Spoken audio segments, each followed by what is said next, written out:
Good afternoon, everyone. Ladies and gentlemen, welcome to our session today. Today we will be talking about leveraging observability to simplify the complex deployment with one of our customers, CorePlus. And my name is Miranda Lee. I'm a senior solutions architect. So before we delve into the details of observability and deployments, let's quickly take a moment to align our current landscape. As this is an advanced session, so you are expected to have some knowledge or experience about how CI/CD, infrastructure as code, and observability works on AWS. And we will be delivering this session in a combination of presentation and demonstration. Okay, without further delay, let's jump into it. First, let's quickly take a moment to do some exercise.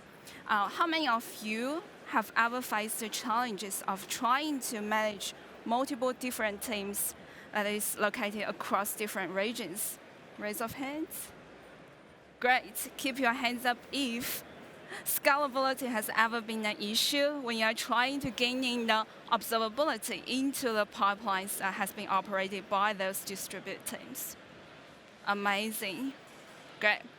What about juggling among different pipeline products like Bitbucket pipeline, commit, GitHub Actions? We're trying to keep your cost under control.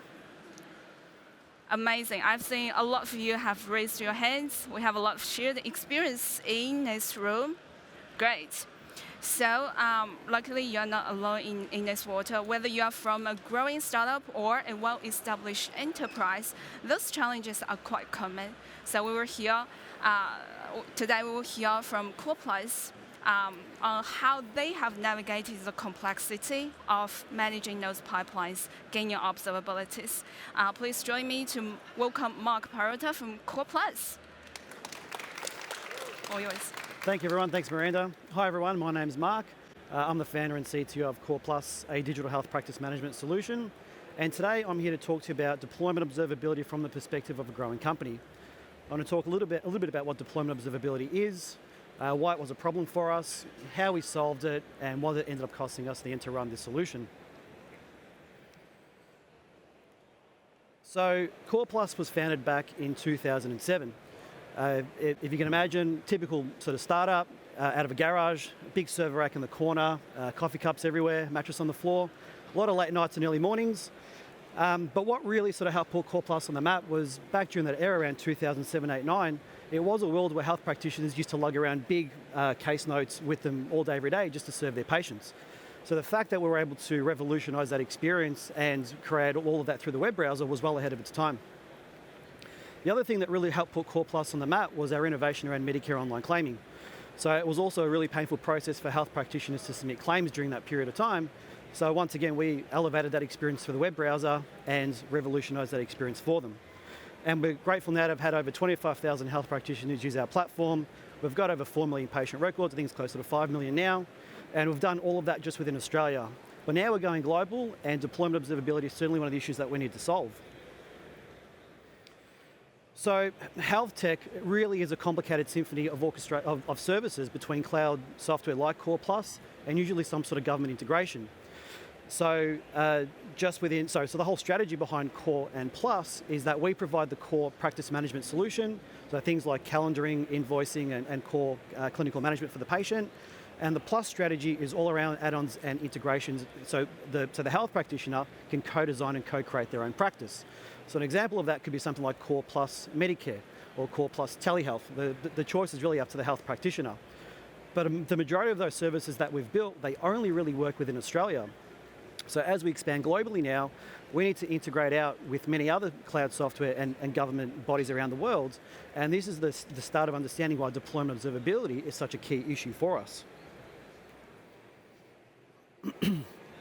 So at CorePlus, we use a handful of pipelines to deploy our services, and we like that flexibility and freedom. But that does come with an element of cognitive overhead and cognitive overload. And from anyone not familiar with what that means, that just basically means the more a developer has to remember, the less efficient they become. So in Australia, we've got sort of 40 odd services at the moment, give or take. And when those services fail, A developer needs to remember which pipeline deployed that service. They need to log into that particular pipeline, have a bit of a dig around the logs, and then figure out what to remedy and go from there. But while that is not a huge issue while we're deployed in one region, what happens when we go from 40 services to say 400 or 500 services? Those services deployed over multiple environments, over multiple regions. We're now talking about thousands of services distributed globally. How do we know what version of a service is deployed as well? And because it's health, and health is so nuanced, there's a good chance, or there is every chance, that the orchestration of services per region is going to be completely different. So the services that we offer in Australia are going to be completely different to the UK or Canada or anywhere else that we decide to expand. So the versions of those services are totally different, the builds are totally different, everything is totally different. So how do we leverage observability and see, out of those thousands of services that are deployed over multiple environments, how do we see what's around? And this is the key issue that we were trying to solve as we go global. So knowing we were facing this issue, we went out to market and looked around for potential solutions to this product, to this problem that we were having. But the solutions on the market just weren't quite right. So one solution required us to rebuild all our pipelines into a new singular tool, or our CI/CD deployments into a new singular tool.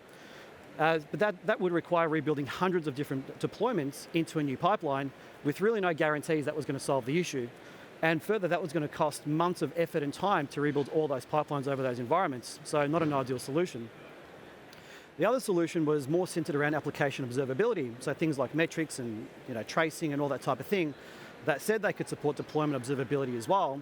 So I kind of felt like we had to order a hamburger with the lot just because we needed that little slice of tomato in the middle. So not an ideal scenario for us to be in again either. And either one of those solutions would take months to build and to roll out and gets us no closer to going global and really adds no value to the customer. So knowing that, we had to take things into our own hands. So taking things into our own hands, we knew the solution had to be simple, low effort, scalable, and cost efficient. So it needs to be simple to leverage that observability, just a nice, really quick, simple dashboard. Low effort, we don't have to keep coming back and maintaining all these different services and the observability of these services. Scalable, we need to scale globally, and cost efficient. We don't want to be spending six figures to solve this problem either. So we did a number of proof of concepts to see what could work and what couldn't work, and kind of had an epiphany and sort of thought, you know what, maybe if we could get our pipelines to push logs into a CloudWatch log stream, perhaps we could invoke a Lambda function to do something with. And that's exactly what we did. So our pipelines, they push logs into CloudWatch, that invokes a Lambda function, and three things happen. So the first thing that the Lambda function does is it separates out logs per service, region, and environment. So that means when we need to go back and see what went wrong where, it's really easy to go back through those log streams and have a look. We've created dashboards, and this is the centerpiece and the heart of what this solution is all about. And I'll come back to that in a minute. And we've also started having a bit of a tinker with metric insights and telemetry as well, just so we can get some further insights about the deployment too. So putting it all together, it looks something like this. So these are the pipelines that we like to use at CorePlus, and we don't plan on change that anytime soon. They all support the Amazon CLI, so we just use the put log event command to push logs into a log stream. The Lambda function invokes, and all that magic happens there on the right.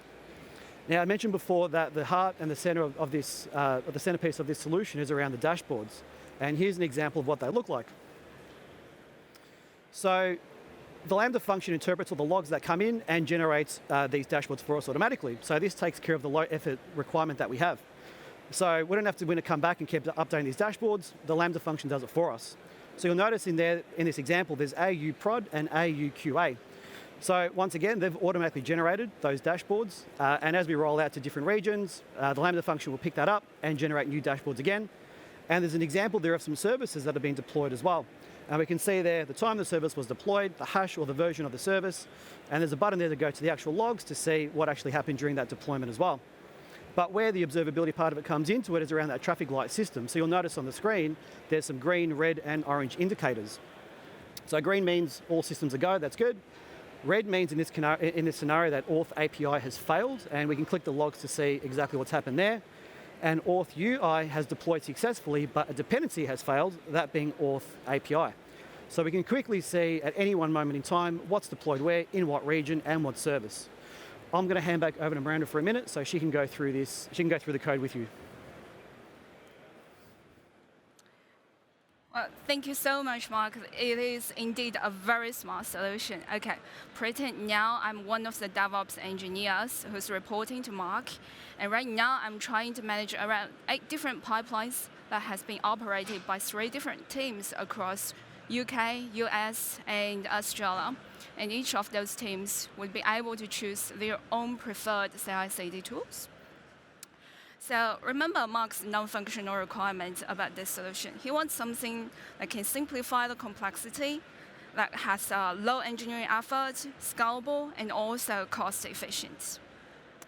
Okay, let's first explore how this traffic light dashboard has helped us to simplify the complexities. Within this current dashboard, we already have 8 different widgets that represent 8 different components. In each of the widgets, I have some concise information, including first, what is the application name, and second, success or failure status of this deployment, and then some other metadata, including when it's getting deployed, where it's coming from, where its destination. This real-time dashboard provides a very comprehensive view of what is happening across CorePlus different pipelines. And during the demo, we'll witness how this solution has helped us to filter out the unnecessary noises and helps us to focus solely on the information that matters to us the most at this stage.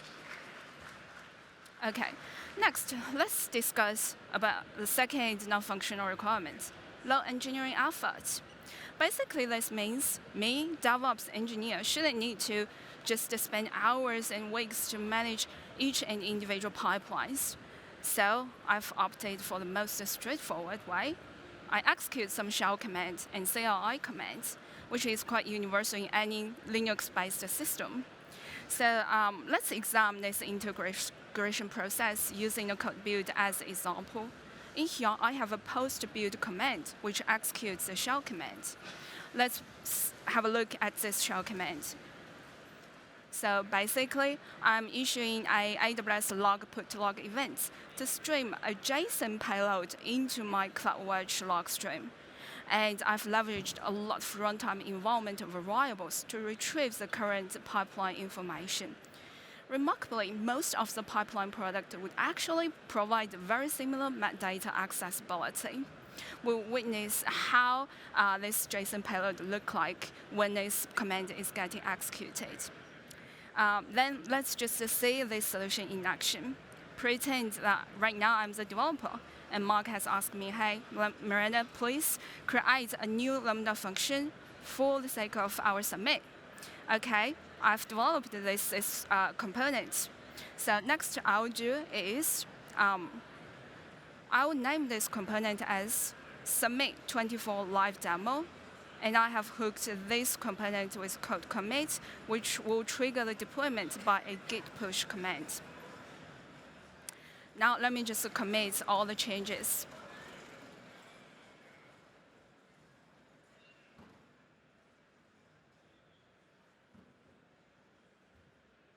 Okay, now if everything goes as expected, I want to see a brand new component appear in my traffic light dashboard. Let's take a look at the pipeline execution in here. Okay, the build is currently in progress. If I click this view details, as you can see, there are actually a lot of logs has been streamed over, and including a lot of package install information and pipeline status. But unfortunately, none of which is what I really need to care about at this stage. So instead of streaming everything into CloudWatch logs, I just sent the necessary information. Now the build is successful. So let's have a look at what has been sent into CloudWatch.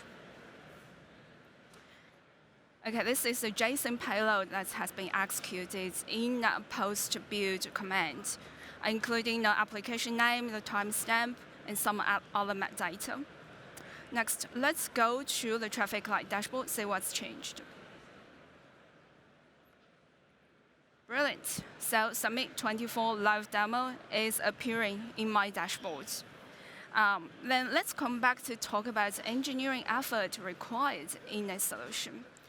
So as long as this shell command execution remains as the final step of my pipeline execution, DevOps engineers merely just need to copy-paste all those 3 lines of command into my pipeline. And this is a very self-onboarding process that helps us to simplify the complexity. If you still recall the architecture diagram Mark displayed a few slides ago, the log we sent to the CloudWatch will actually trigger a Lambda function, which is basically my secret ingredient. Let me quickly walk you through what is this Lambda function. Step 1 in this Lambda function, I just pass the incoming JSON payload, nothing magical. And in the second step of the Lambda function, I just call the get dashboard API to retrieve what my dashboard currently looks like. This will return me a list of markdown. And then following that, I will send the parsed JSON payload, the log, into another centralized log place, serving 2 purposes here. First, this is my link to my traffic light dashboard. Second, it's my embedded metric format. If the component is entirely new, I create a new set of markdown. Otherwise, I just update the existing markdown using the latest information.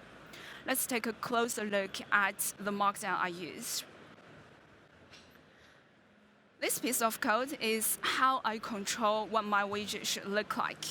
So it includes a little image represents success or failure status of my pipeline, application name, some other metadata. Finally, after I have everything, I just call the put dashboard API to make sure that my dashboard is appropriately updated. And this Lambda function just needs to be set up once for all of my pipelines. Cool. Let's then take a look at another non-functional requirement, scalability. So for CloudWatch logs, we have 2,500 transactions per second for put log events. For AWS Lambda function, we have 5,000 concurrency by default for each of the AWS accounts. And the bottleneck of this solution lies in the update dashboard API, which has 10 times per second.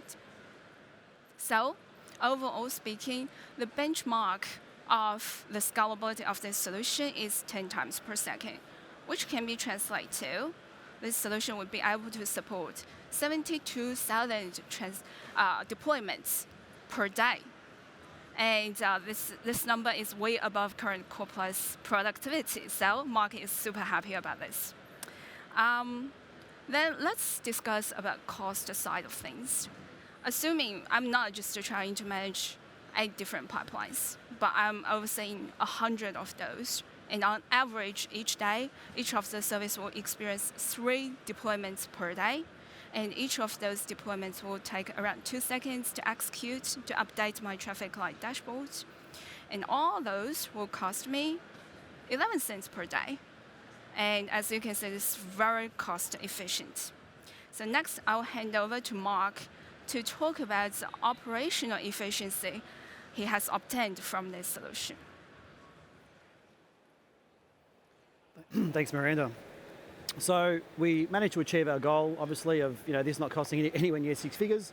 But the goal that we really set out to achieve for this was dealing with the issue of cognitive overhead for developers when we've got these thousands of services globally and knowing what deployed what.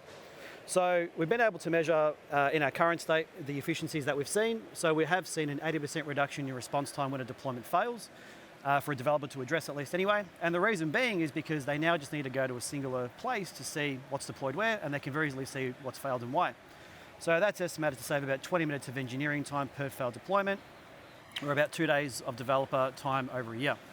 So, and the more services you've got, the more failed deployments you've got, these numbers would obviously change quite drastically. So we're not an observability solution. That's not our core product and what we do. So we don't want to overbake this thing by any means, but we do want to enhance it and add a few features. So we've already started playing around with telemetry. And what we just want to know is that, hey, this service used to take 30 seconds to deploy. Now it's taking 30 minutes. We just want to be alerted and be notified when that happens. Alerting, which would be really easy to do with something like SNS. Cross-region deployment support, so an awareness of interdependencies of services between regions would be pretty good. and just some more clickable actions. So if we could trigger a rollback or something like that as a deployment fails, that would be ideal as well. Now, before I go, we found ourselves in this situation, and I'm sure many of you do here as well, and we couldn't find any products on the market that fit this. Surely we can't be the only people that have faced this problem. So we've decided to make the code available for everyone to use. And if you scan that link, it'll take you to the GitHub repository where you can get the Lambda function, all the template YAML files, everything that you need to get this working for your own company. The example I gave above earlier in the dashboards is exactly what you get out of the box. And you're welcome to contribute towards a project as well. And as we make updates, we'll update the repository too. That's it from me today, everyone. I've also left my LinkedIn profile should you wish to connect. Thank you.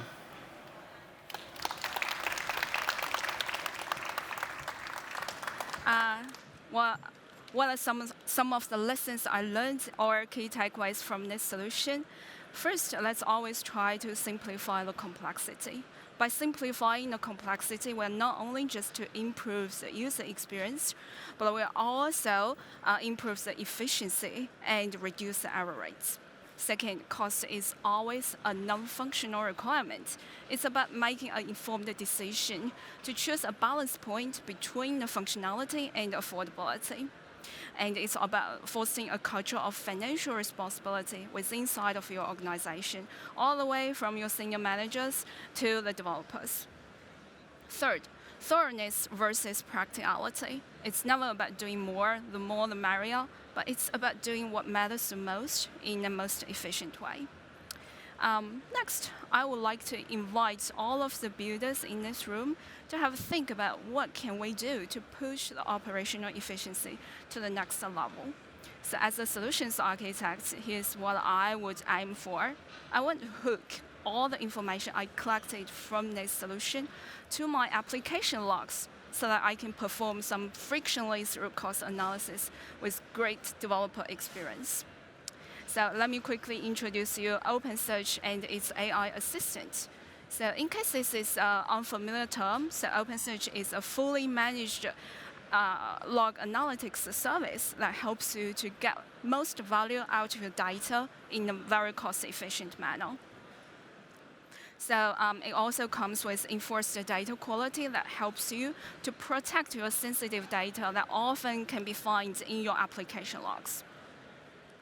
And it comes with end-to-end fully featured integration with majority of the observability platforms, which means you can basically hook the OpenSearch service with CloudWatch within just a few clicks. I'm pretty sure today you've heard a lot about generative AI.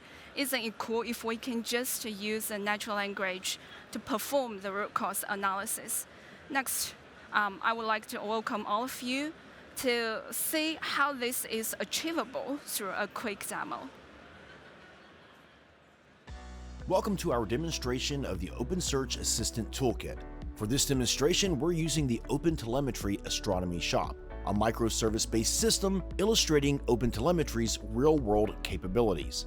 This website uses an industry-standard OpenTelemetry pipeline for generating activity traces, logs, and metrics that we can use to observe how the site is performing. We're going to use that data to show you the kinds of tools developers can build with the OpenSearch Assistant Toolkit. I can view products, shop, and place an order. I add this telescope to my cart and complete the transaction. This generates traces and logs that correspond with this order. I launch OpenSearch Dashboards, the user interface that lets you visualize data in OpenSearch. Here, dashboards and services graphs are helping us monitor traces and logs from the OpenTelemetry demo site. We can review access logs data arriving from the Nginx web proxy. Each interaction with the demo site creates trace data. These traces represent how each microservice is connected, as you can see in this trace analytics view. We have a table of services and a service map showing how each service is connected, as well as trace groups that display similar traces together and show how trace error rates change over time. We can also view each trace and its corresponding metrics.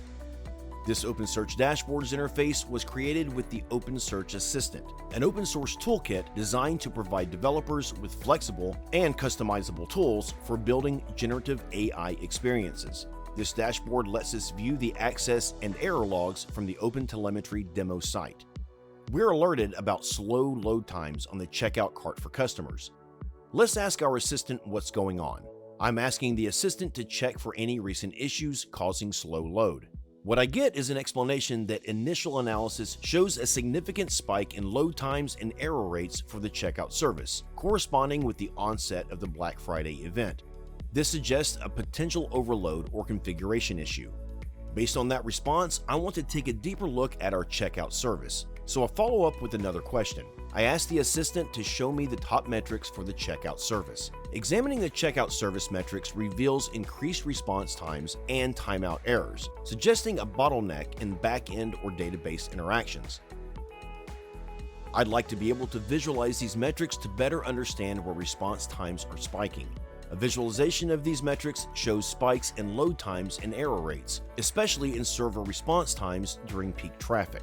That raises a follow-up question. I want to know if these spikes are correlated with any specific events or metrics. What we learn is that there's a correlation between increased service response times and database queries. The assistant suggests this is likely a result of either inefficient query handling or database performance issues. Let's see if we can dig deeper. What are the exemplars and trace IDs associated with these spikes?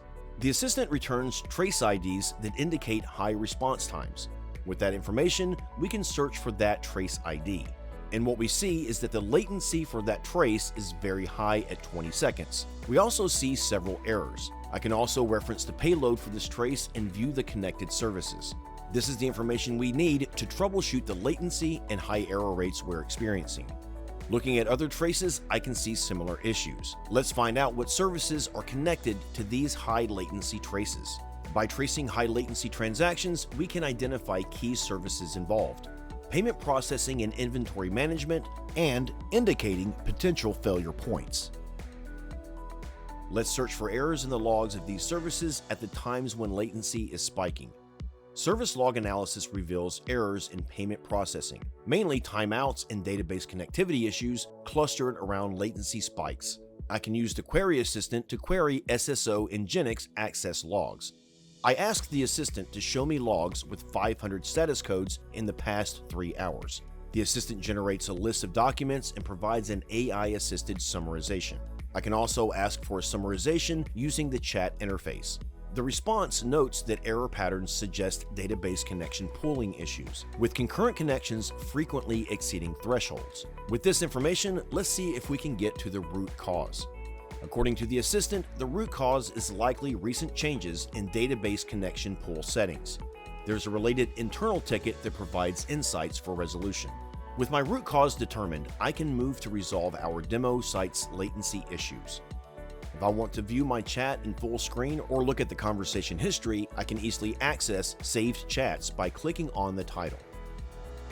This has been a demonstration of the kinds of tools developers can create with the OpenSearch Assistant. Thank you for watching. To learn more about the OpenSearch Assistant, please check out the GitHub repo or explore the Query Assistant on the OpenSearch Playground. Cool, it's pretty awesome, huh? If you are interested in the design pattern and the services we talked about today, please feel free to visit Skill Builder. And also, CorePlus team, Mark and myself will be floating on the side of the stage a little bit while longer. Please feel free to come and have a little chat with us. And don't forget to complete the session survey in your mobile application. Thank you for listening. Thanks.